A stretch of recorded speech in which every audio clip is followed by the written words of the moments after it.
to finish up Exodus tonight. It's Exodus, and if I didn't correct it, it's actually 39 and 40. It should be on your. I do a copy and paste a lot of times when making up my lessons, and I copied the lesson title, but I didn't copy the name or the number. So we weren't here last week, so yeah, storms got us last week. Exodus 39, 1 through 7. And this is, again, repeating a lot of what happened in verses 20 through 25. We're finishing up the priestly garments. It talked a little bit about it, the garments last time. Now we're going to finish that up and also talk a little bit about how much everything was, as far as we already talked about the weight of the gold and all that. Verse 1, and of the blue and purple and scarlet they made cloths of service to do service in the holy place, and made the holy garments for Aaron, as the Lord commanded Moses. And he made the ephod of gold and blue and purple and scarlet fine twined linen.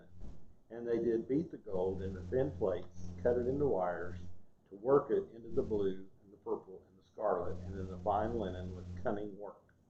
They made shoulder pieces for it to couple it together.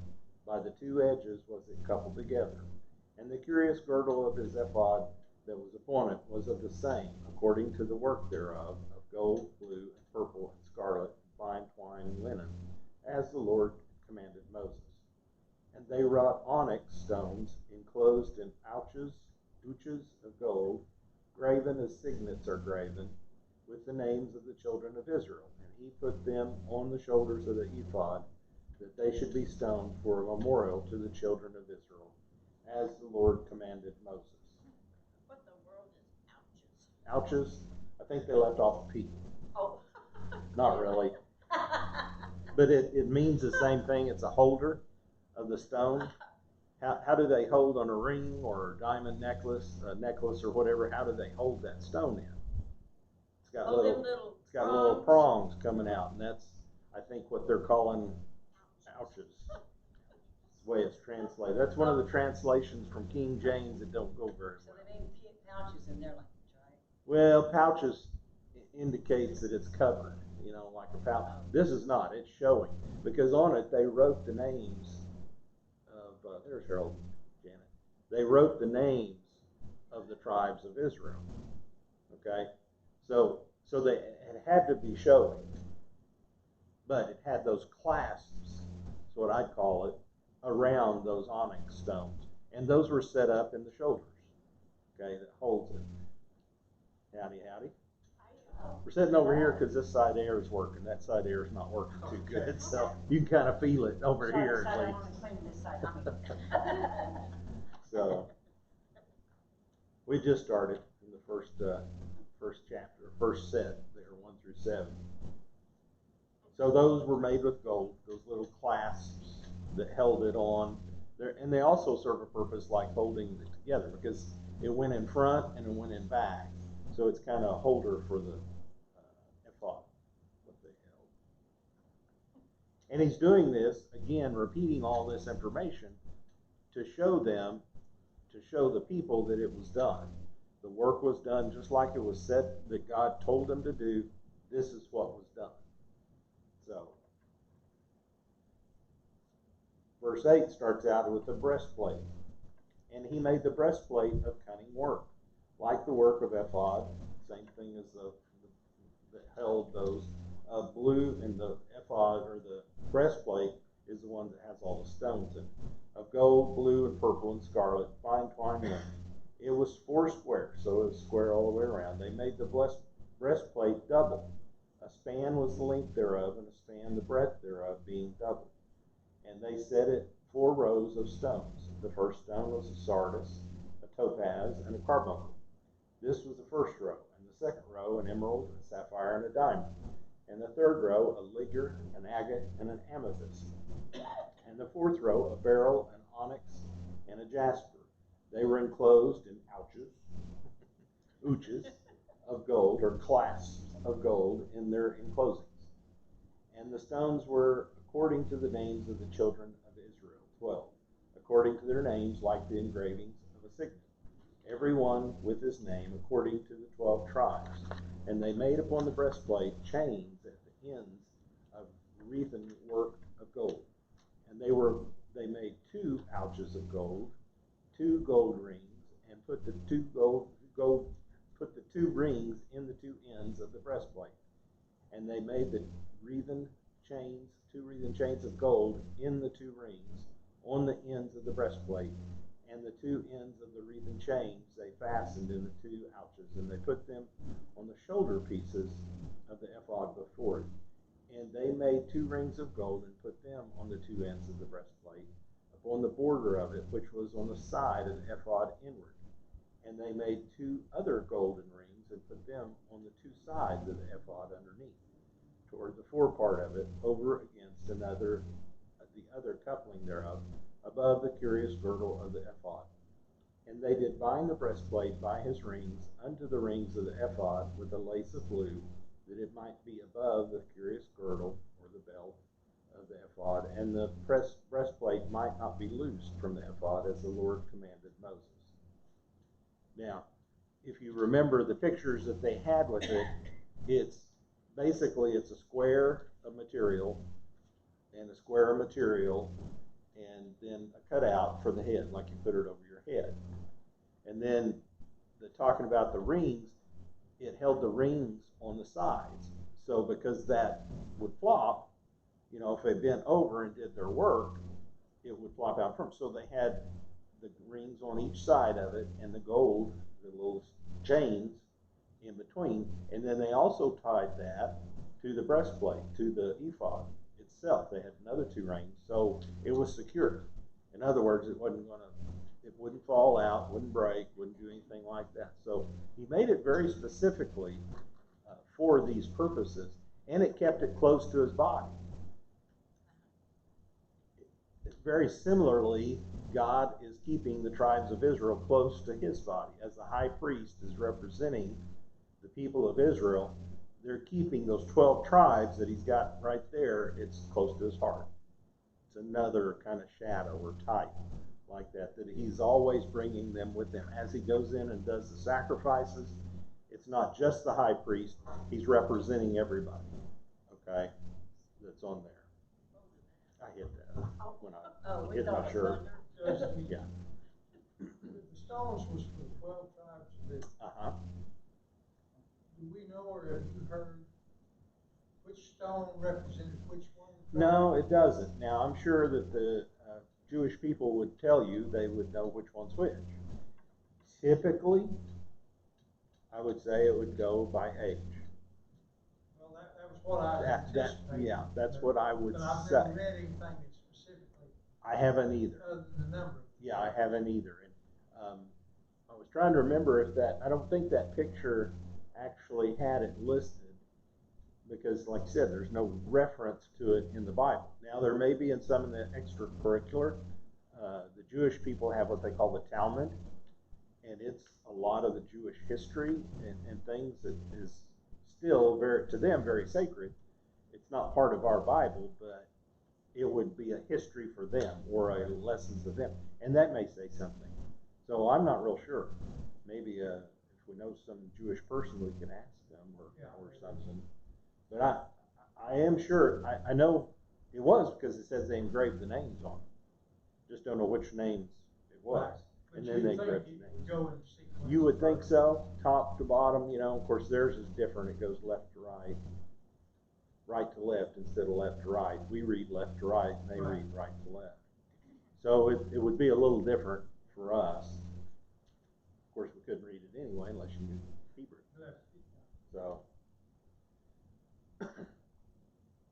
So that was the high priest, what his clothing was and how he made it. And then it goes on in 22 how they made the robe. And he made the robe of the ephod of woven work, all of blue.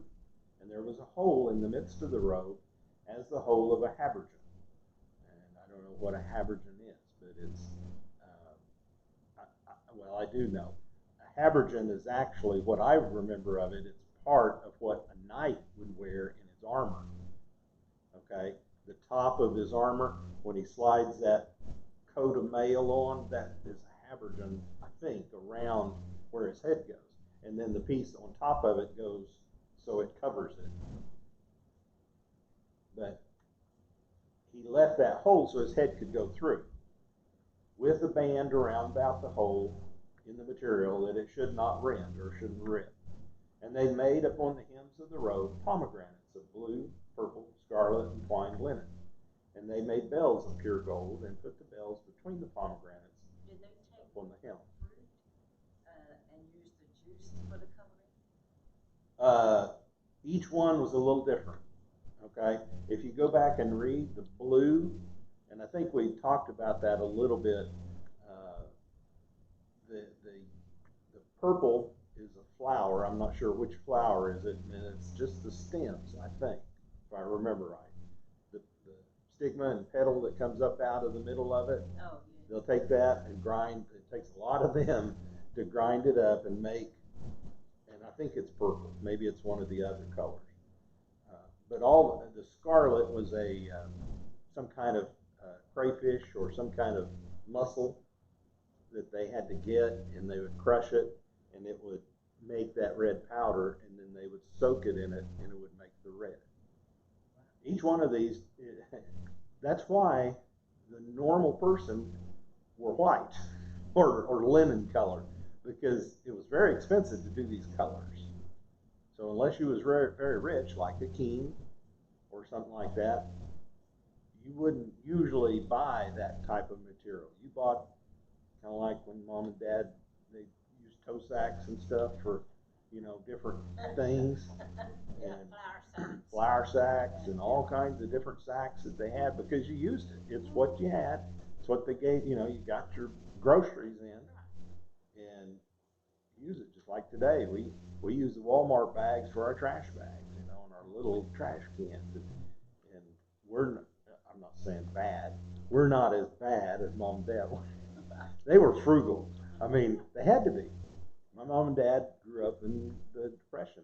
He grew up, born in 22, and Darla's mom and dad too. And I think I've told the story that if you go in his garage right now, he has cans and cans of coffee cans full of nails, bolts, and yeah, everybody does. But he has bent ones, rusted ones, old stuff, and when he goes to get one, he'll get it and he'll hammer that out till it's straight, and then he'll use it.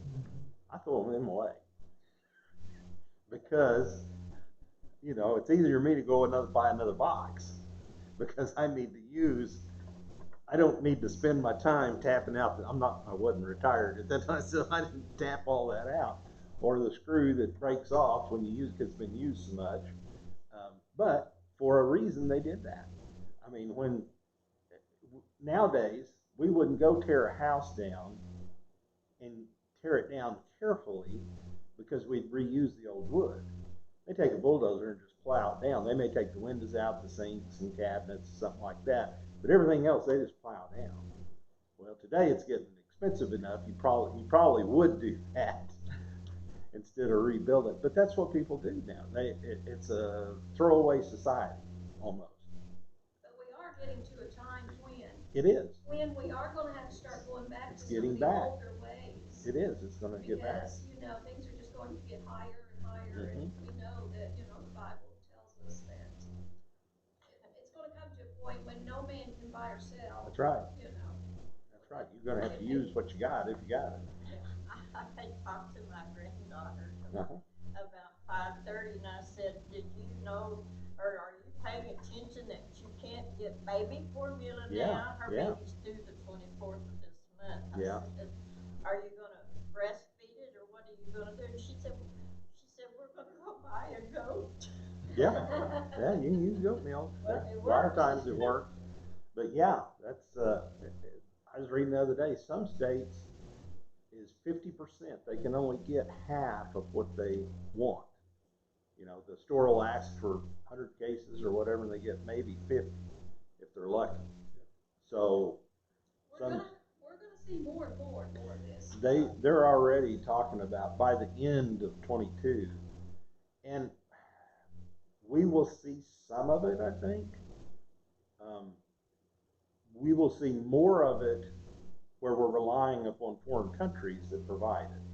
Well, that's just about all of our stuff. It is now, but I think people are kind of getting understanding that they need to get something. But there are countries now. I was listening to a guy. He's over the world.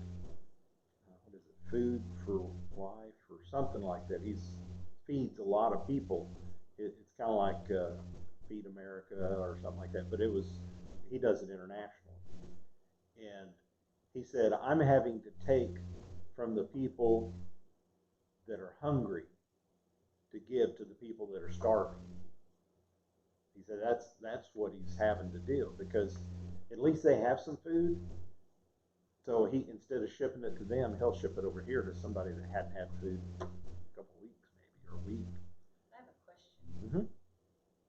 And this is not particularly my question, because I questioned the person that done it. But they said it's all political. That it's the president's fault. Well, Yes, you can I say agree. that. It looks very suspicious that they are trying to do things the way they're doing it. So, But isn't some of this biblical?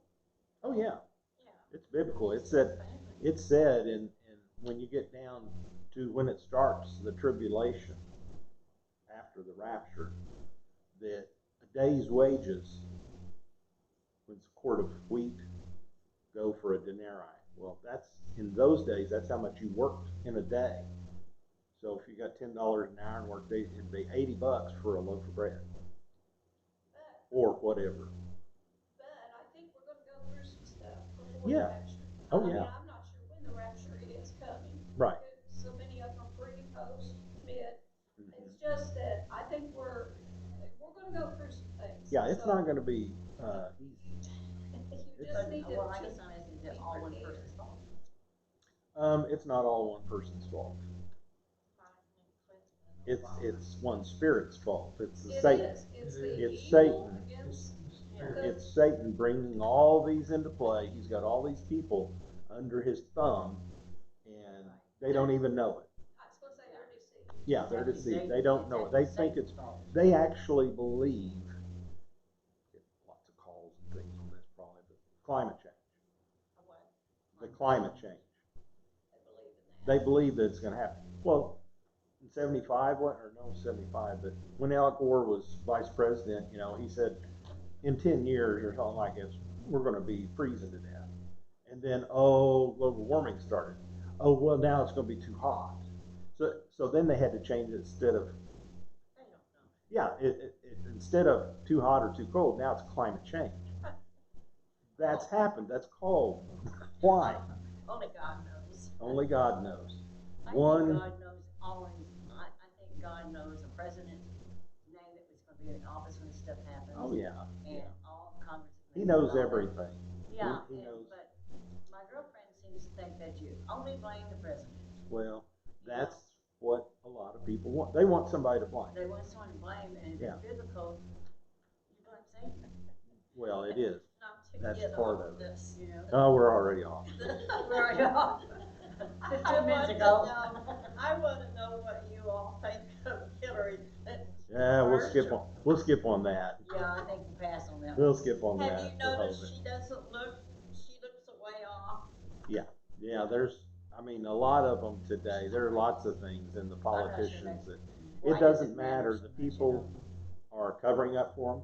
You can see the press secretaries and all these things. They start, that's not what he meant or whatever. And you guys are taking it wrong. When all behind the scenes, that's what it is. It's exactly what they mean. They say what they mean when they don't really need to. And no one agrees on anything. Well, that's because you got two sides fighting.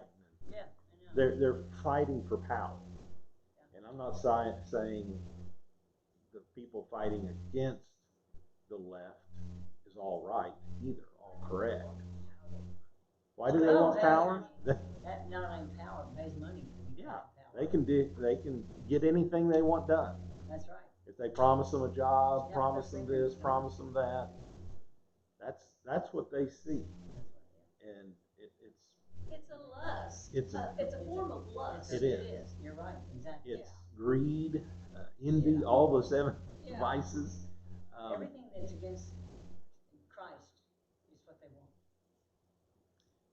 They want You can pretty much sum it they up. want to be in the center of it. They want to That's right. control it. They want to have a hand in it.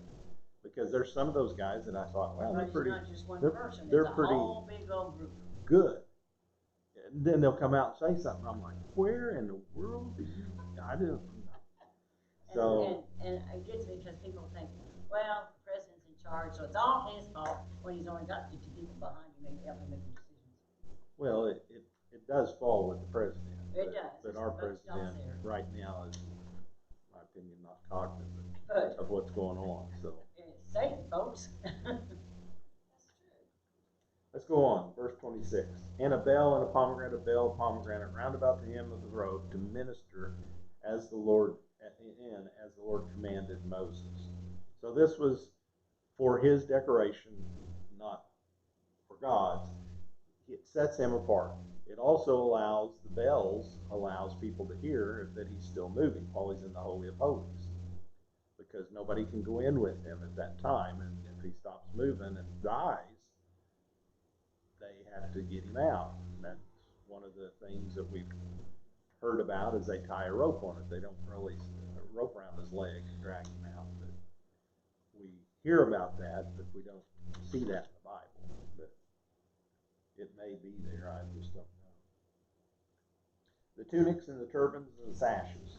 27. And they made coats of fine linen of woven work for Aaron and his sons, and a mitre of fine linen, and goodly bonnets for fine linen, and linen breeches of fine linen, twined linen, and a girdle of the fine twined linen in blue, purple, and scarlet of needlework, as the Lord commanded Moses. So with the priests, they had their clothes that they were wearing. Now these are not, they didn't wear them every day. As far as, it's not their everyday clothes. Just like us, we have Sunday clothes usually that are a little nicer than what we normally wear. We wouldn't go out and work in the garden or anything with them. But when they go to church or when they go to their do their rites, they put on these clothes, and they have to bathe and clean themselves. When they first set this up, all of them had to go through this process to be cleansed, go through and be washed in that. We talked about that somewhat when we were going through those, the laver and all that, before they put on their garments.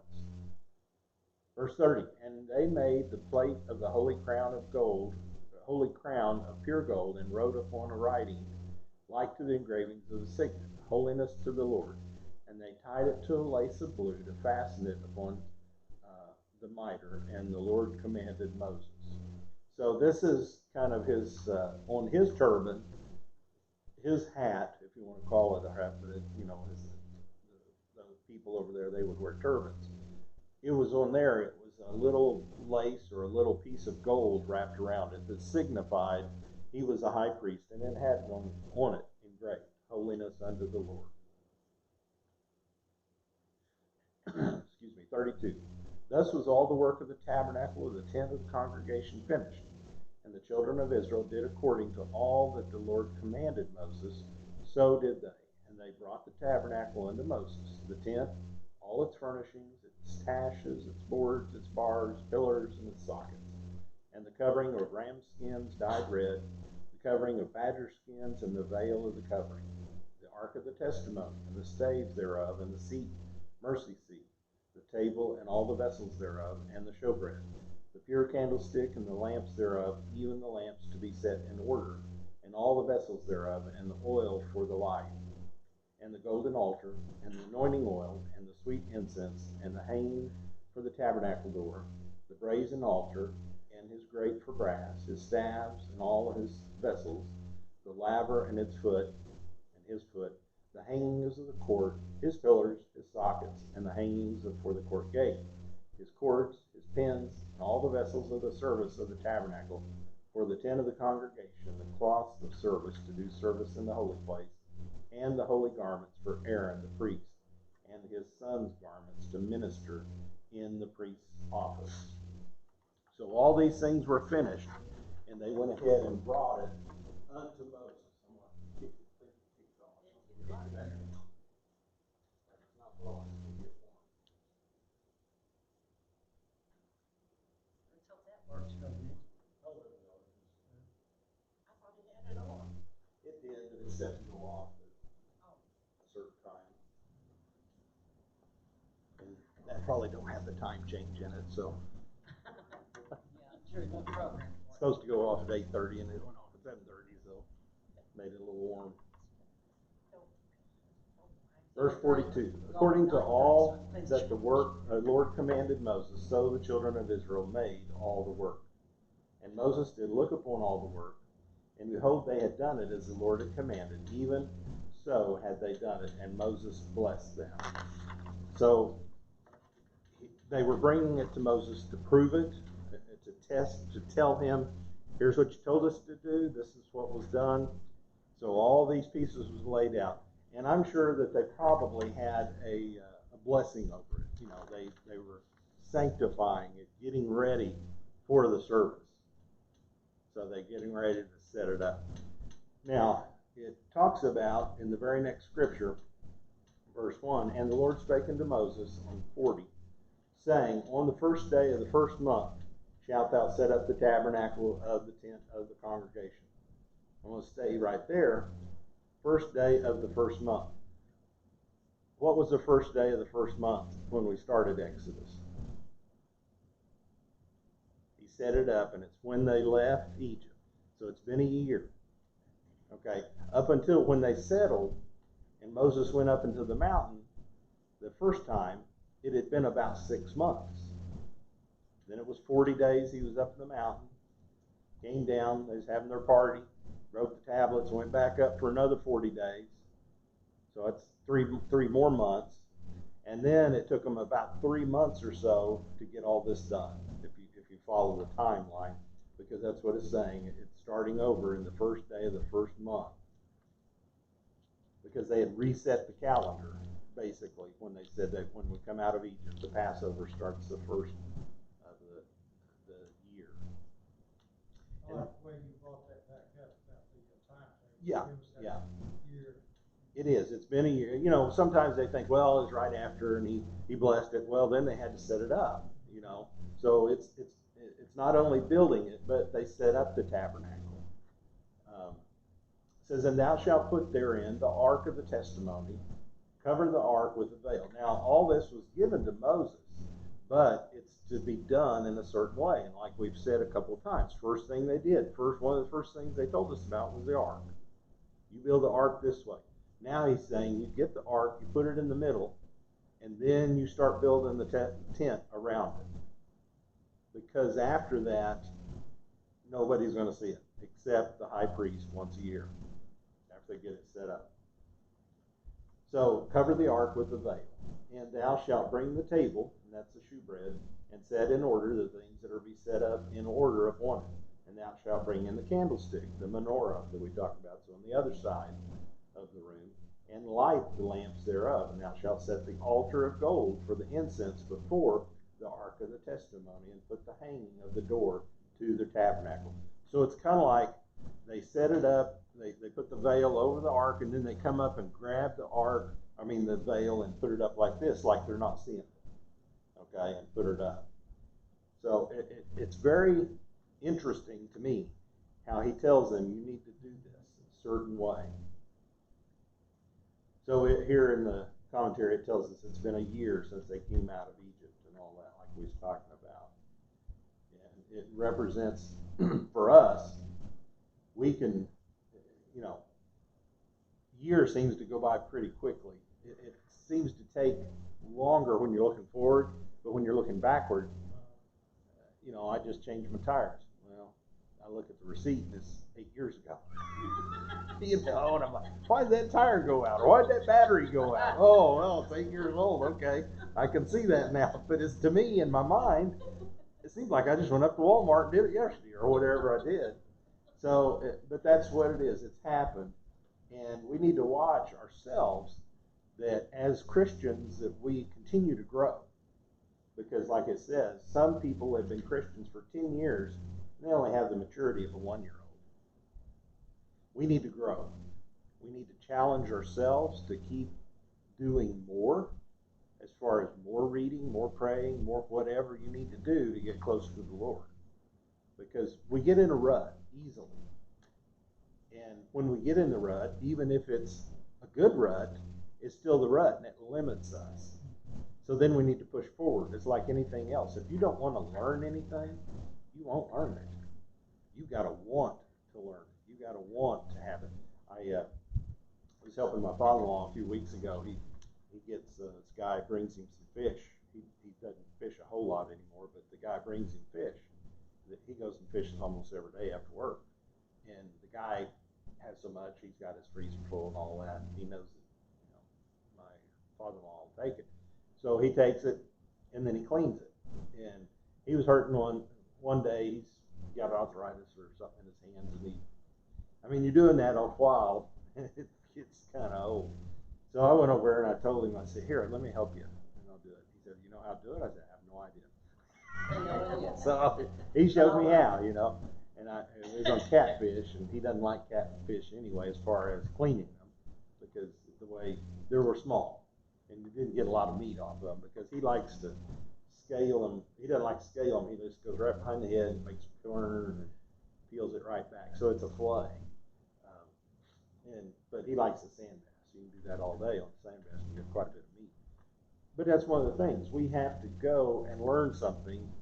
I could sit there and watch him, but I don't learn a whole lot if I don't do it and learn it myself. Now I could do it.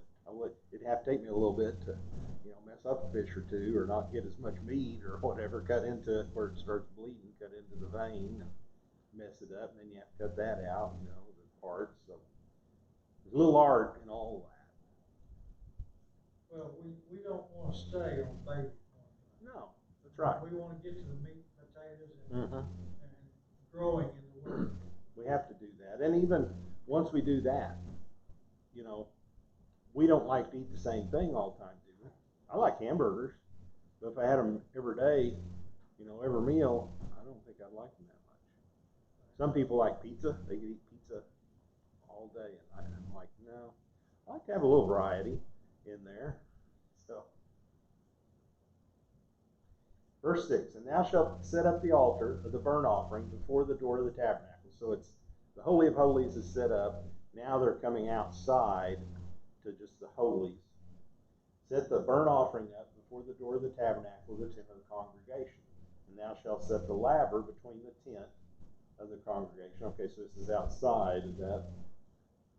And shalt put the water therein, or in the laver. And thou shalt set up the court round about, and hang up the hangings of the court. So that's an outside fence all the way around the tabernacle.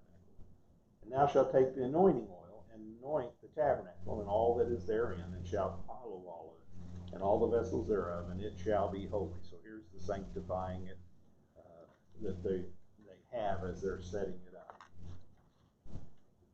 And thou shalt anoint the altar of the burnt offering and all the vessels, and sanctify the altar, and it shall be an altar most holy, and thou shalt anoint the laver and its foot, and sanctify it. So all these were set up, all these tools were set up, and they were anointed, and anointing or sanctified means they're set apart for a service and nothing else.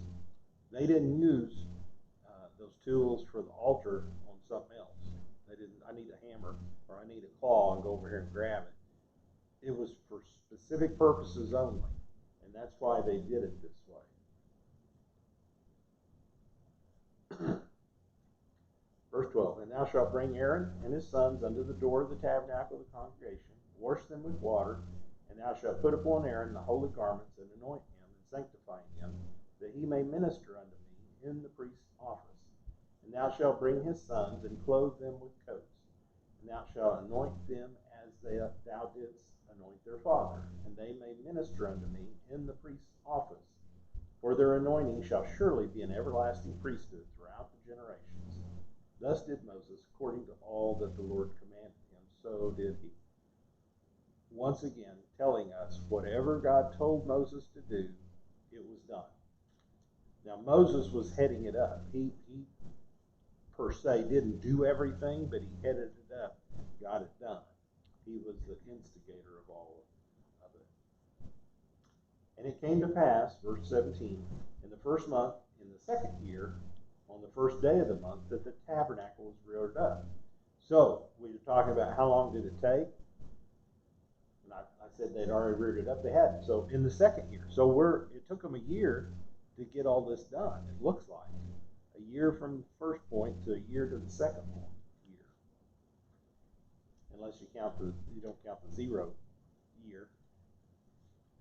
But it says it was reared up. And Moses reared up the tabernacle, fastened his sockets, set up the boards thereof, and put in the bars thereof, reared up his pillars, and he spread abroad the tent over the tabernacle, and put the covering of the tent above it, upon it, and the Lord commanded, as the Lord commanded Moses. Then he took, verse 20, and he took and put the testimony into the ark. What's the testimony? Remember what that was?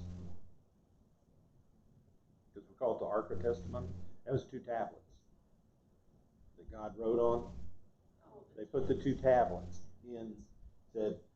into the ark, and set the staves on the ark, and put the mercy seat above them. So they sealed the ark up. They put the top on to the ark. And he brought the ark into the tabernacle, and set up the veil of the covering, and covered the ark of the testimony, as the Lord commanded Moses. And he put the table in the tent of the congregation upon the side of the tabernacle northward, without the veil. And he set the bread in order upon it before the Lord, as the Lord had commanded Moses. Now, this is not, the last chapter and this chapter, they're going side by side. A little bit. Okay? Because some of these things it says that he did. Well, here it says that they're doing it again. First of all, he told them, put this in the middle. Well, they did. But they did it when they set the tabernacle up. Okay? They built these items, and they had to get them ready. It took them a while to do that, like we said, the 3 months or so to get that ready. But then, when it came time to do it, they did it. So I'm just saying it's not a chronology from 39 to 40. It's more of an intermix. This is more of detail in that. When they set it up in the second year, this is how they did it. Does that make sense? And he put the candlestick in the tent of the congregation over against the table on the side of the tabernacle, southward, or on the south side. He lighted the lamps before the Lord, as the Lord commanded Moses. And he put the golden altar in the tent of the congregation before the veil. And he burnt sweet incense upon it, as the Lord commanded Moses. And then he set up the hanging at the door of the tabernacle. So they put the cloth across it to seal it up so you couldn't look in. And he put the altar of burnt offerings by the door of the tabernacle, the tent of the congregation, and offered upon it the burnt offering, the meat offering, as the Lord commanded Moses. All these things is following what we had said before in the previous chapters. Then he set the laver between the tent of the congregation and the altar, and put water there to wash withal. And Moses and Aaron and his sons washed their hands and their feet thereat, when they went into the tent of the congregation, and when they came near unto the altar, they washed as the Lord commanded Moses. So they did it this time, and any time they came into it. Okay, they wanted to have this cleansing. That they wanted to know that they first of all had to clean themselves, had to be cleansed themselves before they could go and make atonement for the rest of the people. So as we go through here, it says in this section from 36 to 40, these chapters, 19 times it's repeated. What did we say when something's repeated? It was important to them. When God says something and he repeats it. When Jesus says something in the New Testament and he tells Peter 3 times, will you feed my lambs, feed my lamb, feed my sheep? It's important to him. He's getting in onto them, telling them, this is important. I want you, This is going to become your work after he was gone. So this is what he's telling the people. Moses is getting or he's setting this up for the people, and they're going to have to know these things. Aaron and his sons after that. So that's why it was repeated. That's why it's in there more than one time. How it was done and how it was supposed to be done and how it was done all these times. It's to remind us God has a specific purpose in his way, in his divine pattern on how this was to be done. And it says that's the way it was done. Well, it's repeated and repeated to where it becomes instinct. That's right. Not just, well, what did I do there? Yeah. No, it's been taught, I mean, like they do in the military. That's right. Over and over until it becomes second nature. All of us will get this right. But what do you do when you come to a four-way stop? It seems to confuse people nowadays when they've never they don't know what to do. They come up there and they look, okay, now who's supposed to go? Who's supposed to go? To us, it's, a long time ago, that's all we had was four-way stops. We didn't have any lights or anything, so. I heard a real damn pastor saying that it was, if they sinned in Moses' time, that they had to really pay the price for it. And he said it's harder to be in trouble there because they had too much to do. They had so much to do, they were staying busy all the time, so they didn't want to sin because then they wouldn't get punished. Yeah. Verse 33, he reared up the court round about the tabernacle and the altar, set up the hanging as a court, so Moses finished the work. And it's talking about Moses, but here it's the people. Moses is leading all this. Here's some of the things it talks about. It's comparing the tabernacle with heaven. In Revelation 4, 1 through 6, the Ark of the Covenant and the lampstand and the laver all correspond to what's in heaven, what John saw in heaven, what Moses had, or God told Moses to do. So this is a repetition. In Revelation 8, 2 through 4, altar of the incense is in heaven is mentioned. In Isaiah 6 and 1 through 7, Isaiah talks about the tabernacle structure and mentioned the temple and the brazen altar. In Hebrews, the New Testament, it tells us about some point in time when Jesus entered the heavenly reality represented on earth by the tabernacle and appeared into the presence of God to offer a perfect atonement for our sins. Therefore, every time before this event, when the high priest made atonement, it was to play active and looking forward to the perfect atonement. It would only last for a year. They had to keep doing it over and over again. But once Christ did it, and he entered into the tabernacle, when he entered it into heaven and made that final sacrifice, that is what was allowed us to be able to come to God. So all this was set up. The tabernacle was set up. Verse 34, then a cloud covered the tent of congregation. Now, the cloud had kind of moved over to Moses' tent, remember, when it said he was going to do. So it's over there, and now it moves to the tent of the congregation, and the glory of the Lord filled the tabernacle. And Moses was not able to enter into the tent of the congregation because the tabernacle abode thereon, and the glory of the Lord filled the tabernacle.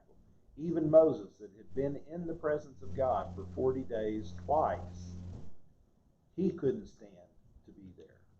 So he had to leave when the actual Spirit of God moved in and moved down upon the tabernacle.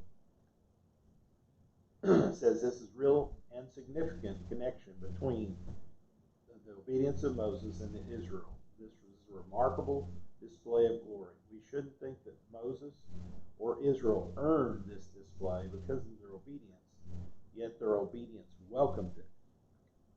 God saw after the time period where Moses was gone 40 days and they started leaving, then, or started their party, they broke the promise. Well, now it's been a good time, good year and a half after that, and God's seen that they're going to do it. So he's going back to what he originally planned to do, and he's promising, or he's being there with them.